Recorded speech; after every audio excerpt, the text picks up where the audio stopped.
What's up YouTube, this is Collect Pokemon and welcome back to another video. So today we're going to talk about diversity and how a lot of people are mistaking the word diversity. When investing in Pokemon cards or any other collectibles, a lot of people are telling other people that diversity is a good thing, which I do agree that diversity is a good thing. But here's the catch. A lot of people is misinterpreting this word diversity. So they're misinterpreting it as a way that it's good to buy everything. So imagine you're playing a dice game. You're going to play a dice game. You have $6 to bet on either number 1 to 6. Diversity means that you can split your $6 up into areas that you find has a higher chance to grow and not put every single dollar on a different number or put $1 on every single number. Because at the end of the day, if you do that, you will not make money. You would actually lose money as an investment because diversity doesn't mean buying everything. I know what you're going to say. I know you're going to say, hey, collect Pokemon. That's not a good analogy because, rolling a dice is, 1 in 6 chances. And, Pokemon cards can't, all the products in Pokemon are not equal chance. That's exactly my point. That is exactly what I want to illustrate to you. A lot of people has been buying up every single Pokemon products they see, thinking that this is diversity. And it's annoying because a lot of people who really want some of these products, not for an investment purpose, but mainly for leisure or enjoyment, they're not getting it. Because McDonald's promos, that's a good example. Kids really want their McDonald's, they want their Happy Meal. But people are buying it all up, buying it all up, thinking that, hey, it's gonna be an investment. General Mills cereal, they're buying it all up, thinking that it's gonna be a good product to invest in.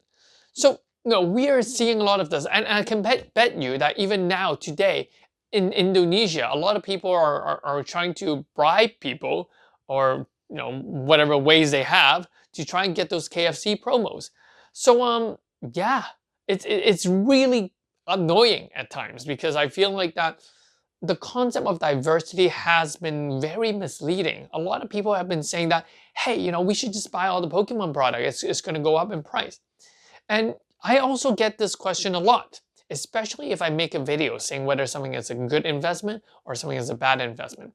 When I say I wouldn't invest in something, there's always going to be a comment that haunt me back by saying that, look, the price went up, if I listened to you, I wouldn't have made money. And so you guys can see now in my video, I tell people, I wouldn't invest in it. You could invest in it. I wouldn't invest in it because I feel that the rate of growth is too slow. Okay? So yeah, I'm this cocky dude saying that, yeah, okay, enjoy your life. You can invest in those, but I could spend my money somewhere else.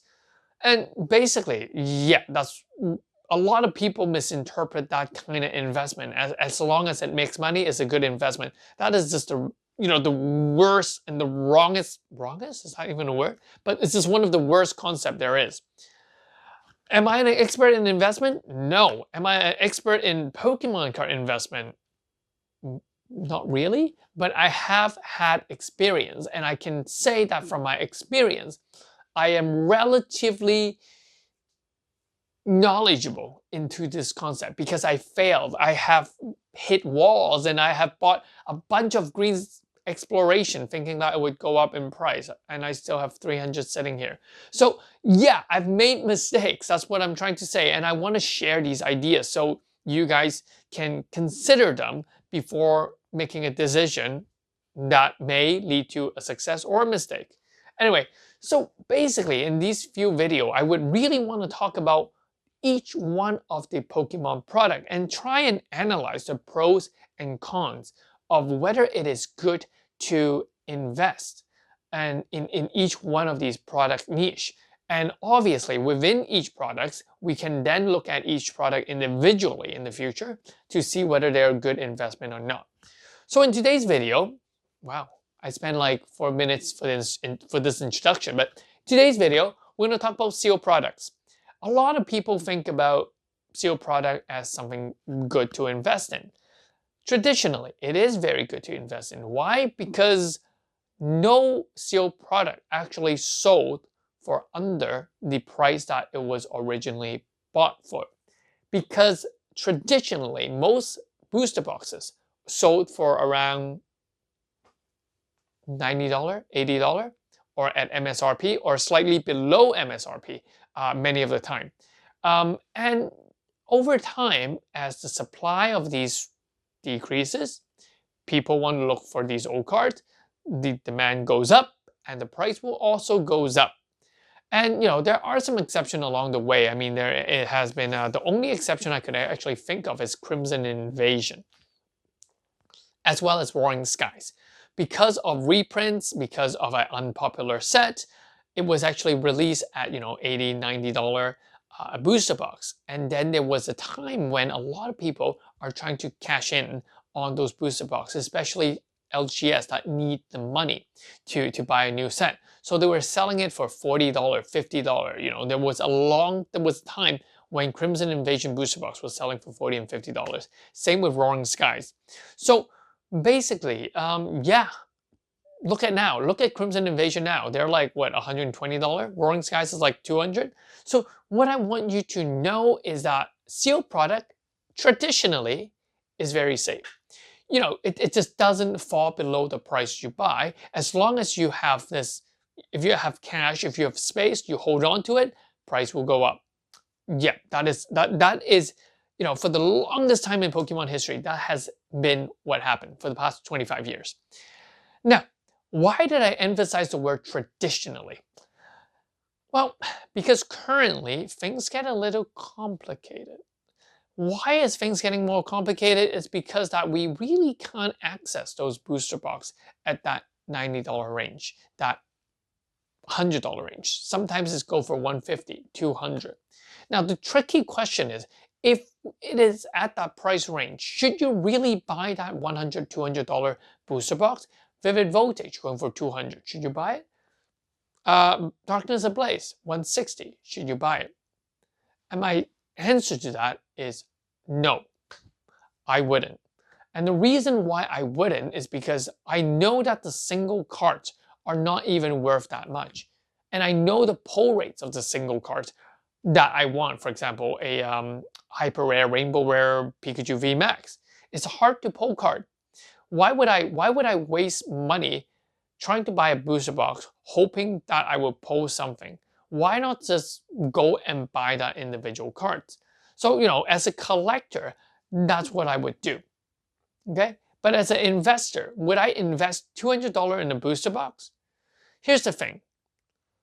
The risk is increasing. Traditionally, if it was $90, I would buy it. Yeah, take my money, buy it. $200. My question is, when will it go to $300? When does it go to $400?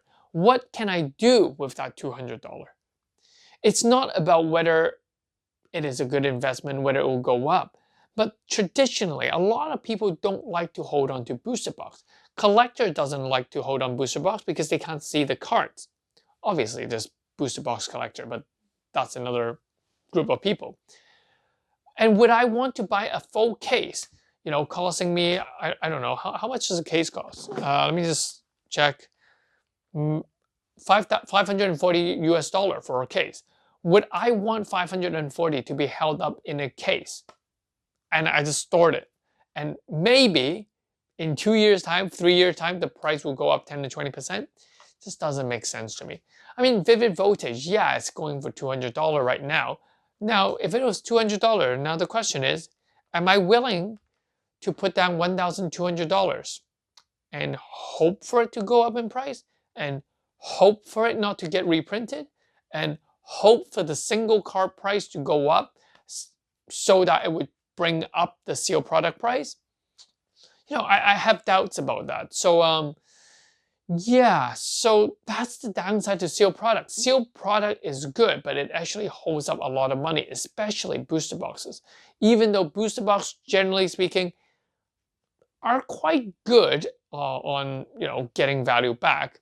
And I mean, currently a lot of people are telling me that Elite Trainer Box are the ones that are really, really good at getting money back. Yes, they are, because I feel like it's easier to collect, it's nicer to collect, and you can keep the box at a much more mint condition than a booster box. So for investor, here's the thing. not all sealed products are good investment. I still remember, I think Jake made a video on this. And I can tell you that, for the longest time, I've been saying this before I actually made a lot of YouTube video this year. If every single time when a new set is released, I would usually buy 1 or 2 cases of Elite Trainer Box. I would just store it there. I'm still doing it up to this point. And I feel that Elite Trainer Box are going to be the one that has the best investment in terms of sealed products. Booster Box is okay, but it's holding too much of my money. It's holding on to too large sum of money that I could invest. I could do other things with that sum of money. So that's why I think that sealed product booster box is really, really not my thing. Yeah. So yeah, that's pretty much that. Except for times when I feel like a booster box is totally undervalued. For example, Cosmic Eclipse. I felt that it was totally undervalued. Then I would buy it. Okay. Vivid Voltage. When I knew that at MSRP or at the earlier price, I know that it might go up. That's when I would hold on to a case or two. But nothing lots, nothing crazy like that. Because I do feel that Elite Trainer Box can be a better investment in terms of sealed products. Now, what other good and bad are there for sealed products? Here's the thing. Sealed products can easily be reprinted. That's the downside.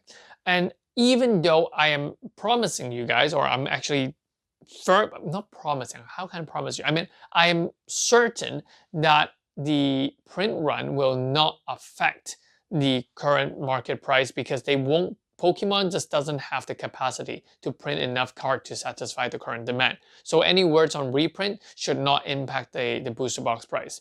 But I come from a time when booster box just doesn't move much in price.